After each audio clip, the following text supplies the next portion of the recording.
Hey guys, in this video I'm going to show you how to play What You Won't Do for Love by request by Barry Ingram. Cause just as sure as the sun gives way to the moon, just as sure as the gray gives way to the blue, I'm gonna ride to the heavens child inside my groove. Hey, this is Ted from TedTalksBass.com. Welcome to the channel. If you're new here, why don't you go on and hit that subscribe button and the bell icon so you never miss a video. I put out something every single week, so yeah, do that and catch these videos. The first thing I want to say is that if you try to play along with the original recording with your bass in standard tuning, you're gonna notice that it's what I like to call a tweener. So it's kind of sitting in between keys. Bobby Caldwell, based on the live recordings that I've seen, Bobby seems to do it in the key of A mostly. And some of you guys may be like, what do you mean the key of A if the first note is D? Well, the song starts on the 4, which is going to be D Lydian. So let me just show you. I'm going to play just a tiny bit with what is supposedly the first time Bobby Caldwell's first concert, or maybe the first time he played the song. I don't know, but I'm going to show you something. I'm going to play. First, I'm going to play the D major scale, just over the song, over the chord progression, and then I'm going to play D Lydian, and I want you to check out the differences.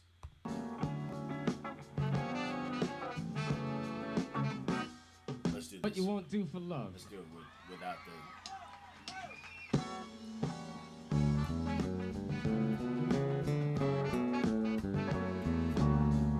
Okay, that doesn't sound horrible, but it doesn't sound right. Now I'm going to play D Lydian.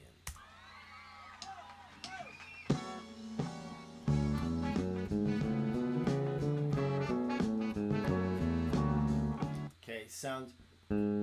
That note is more appropriate. That note sounds better.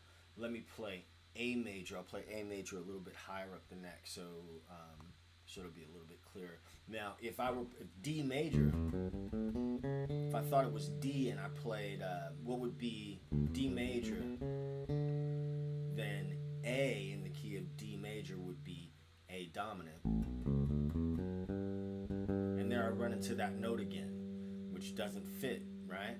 But if I play A major, let me play it in context so you know what I'm talking about.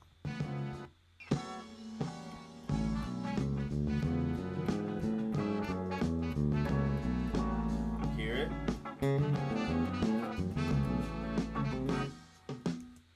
That's... So, if I play A dominant, it's not going to sound right.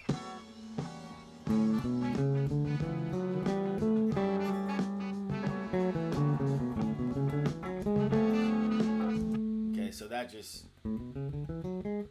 want to tell you it's an A major. So you can think about this as an A major or F sharp minor. When I think about relative, if I think A major and I think F sharp minor, I think about them as pretty much the same thing because, all of the chords are related to each other. Okay, basically. So let's get into what the meat of what's happening here.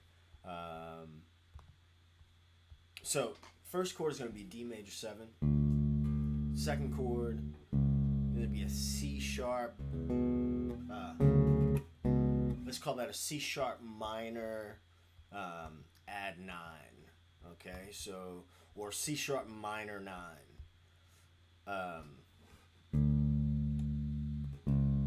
Then F sharp minor, B13 or B7.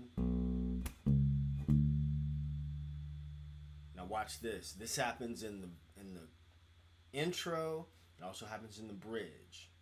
We've got a G. Let's call that G major, and then back to F sharp minor. So that G is just acting as a passing chord.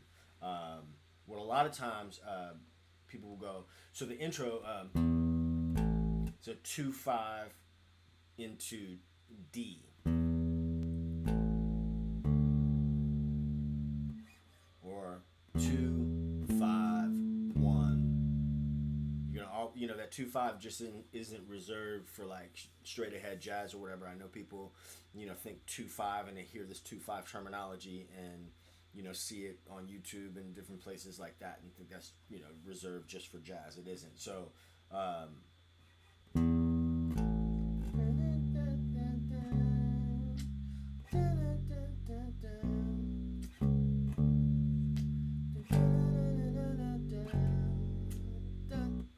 then we're into the verse. Right now I'm just playing the roots, right? Guess you wonder where I've been. Search to find love within. So you get it, right? Got a thing for you, can't let go. My friends wonder what is wrong with me. Let's talk about the first little bass thing. This will be the only little bass thing I'll talk about that's actually kind of signature on the record, and then I'll show you some other things that we tend to do on casuals and out in the streets or whatever. So sorry. So here's my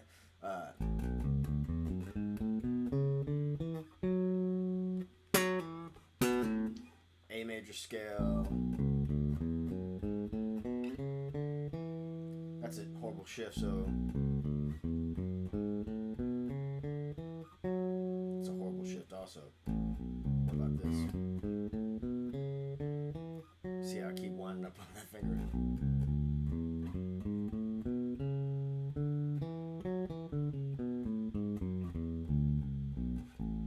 So what I did all that just to show you different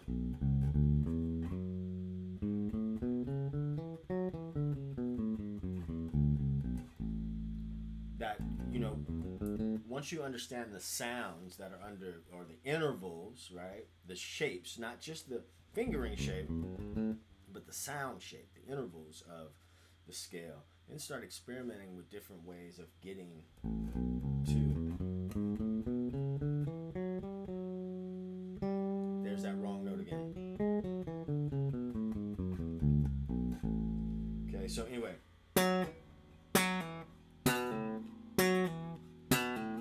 So that is the 6, 2, and then 1 of the A major scale.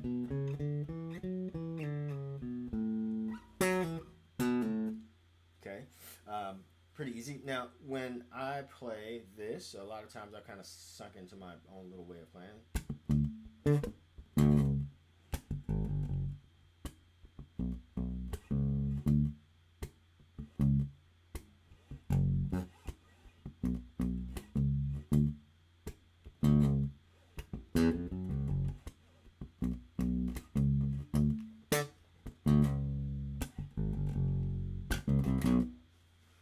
All I'm doing there is adding chromatics. There's the little groove, and that part depends on the groove, what the band is playing, but just went from G sharp, and I'm calling it G sharp and not A flat, because if I'm saying that I'm in the key of A, there is no A flat in the key of A. There's a G sharp. So going down.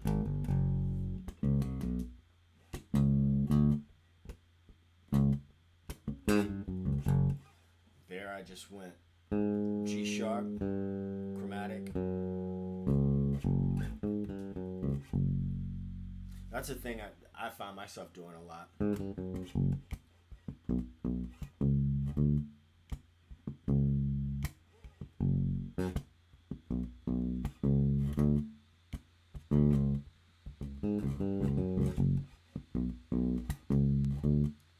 Also, so then there's the turnaround for the bridge.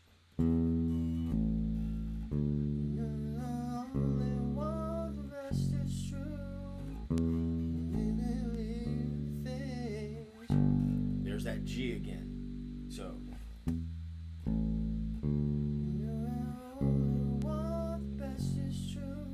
2, 5, the things G do for you,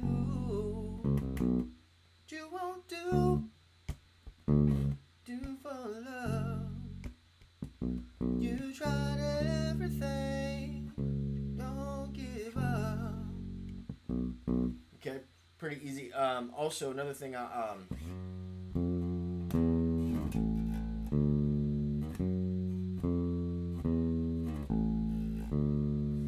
that's doing is going from the 6 chromatic to 5.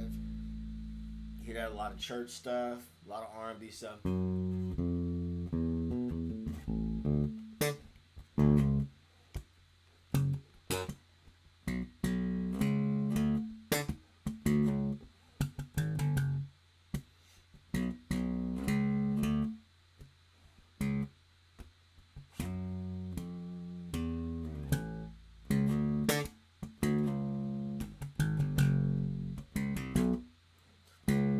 That's a cool bass line. That's one of those bass lines you can play, and even if you're a beginner, man, you could play that and have people instantly recognize it. Also,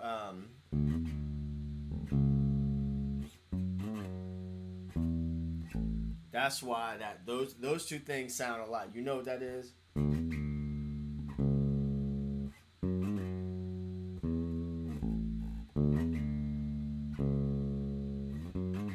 Just the Two of Us, Bill Withers. It's basically the same chords. And I don't know the words to that. So there's D sliding into the 2.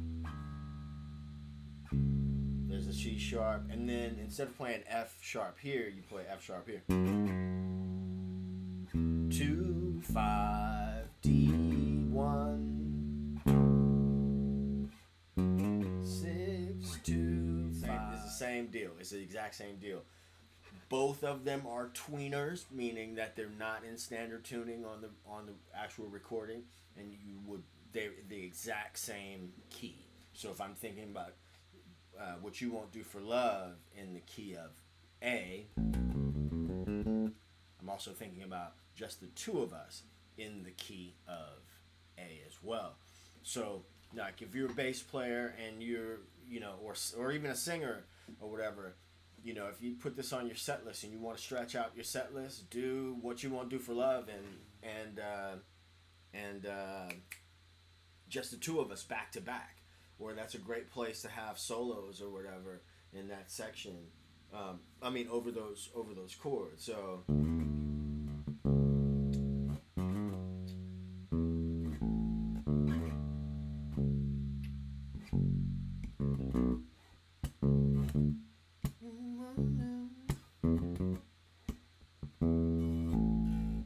And I want to say, what else is like this? But it's a totally different key. I want to say I Like It by DeBarge is also a pretty similar vibe. But I will save that for another time. I know that this particular video was very conversational, very kind of go with the flow. But again, that's the way I like my content to be. I want you to feel like you're in the crib with me. I'm just your homie, and I'm showing you how to play a part. I don't want you to get bogged up with a whole, too much theory and things like that, but try to show you the basic line and then some basic ideas. If you have any questions about what I did with the thumb or some other passing tones or whatever, then let me know. Let me know, and I was gonna do something else, but this video is getting so long. Maybe I'll chop it into 2 different parts. No, I'm gonna save you. I'm gonna save you from that. I'll put some other content on TED Talks Bass about what I was going to say. How about that? So anyway, thanks for watching the video if you made it this long, and I'll catch you in the next one. All right, peace. 2 fingers.